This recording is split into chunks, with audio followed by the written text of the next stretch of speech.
అందరికీ నమస్కారం.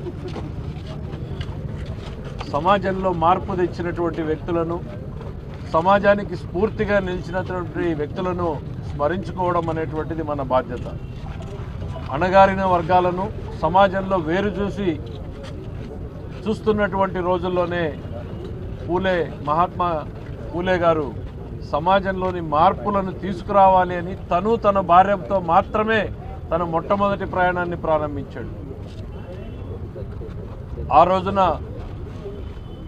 ఎవరైతే భర్తను పోగొట్టుకున్నారో, విడోస్గా మిగిలారో వాళ్లతో తన సంస్కరణలు మొదలుపెట్టి చివరకు ఒక సమాజంలో వేర్పాటుగా చూస్తున్నటువంటి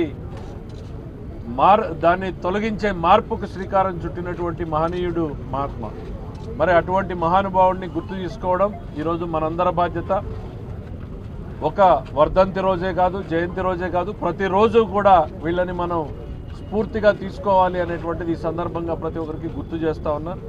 వారు చేసినటువంటి మంచి పనులని మన భారతదేశంలో సమాజానికి శ్రీకారం చుట్టినటువంటి మహానుభావులందరినీ కూడా పాఠ్యాంశంలో చేరిస్తే ఈ కొత్త సమాజానికి ఎలా మనం పరిణతి చెందాం, సమాజం ఎక్కడుండింది, మార్పులు ఎవరి పోరాటాల వల్ల వచ్చాయి, మనం ఏ రకంగా ముందుకు పోవాలి అనేది భవిష్యత్ తరాలకు తెలిపేటువంటి అవకాశం ఉంటుంది.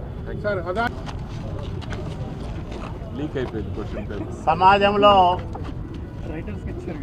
సామాజిక అంతరాలు తొలగించడానికి భారతదేశంలో మొట్టమొదటిసారిగా ప్రయత్నం చేసిన మహనీయుడు మహాత్మా జ్యోతిబా పూలే.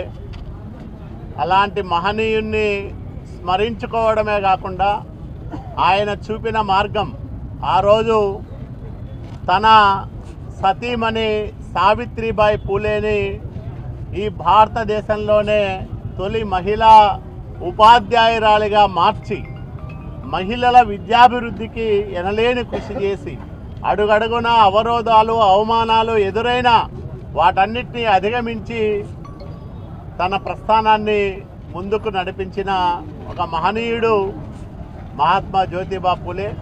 ఆయన స్థాపించిన సత్యశోధక సమాజ్ కానీ, ఆయన రచించిన అనేక గ్రంథాలు కానీ, ఆయన నడిపిన పత్రికలు కానీ ఆ రోజు సామాజిక చైతన్యానికి, ముఖ్యంగా బడుగు బలహీన వర్గాల్లో చైతన్యాన్ని నింపడానికి, మహిళాభ్యున్నతికి ఎంతగానో దోహదపడ్డాయి.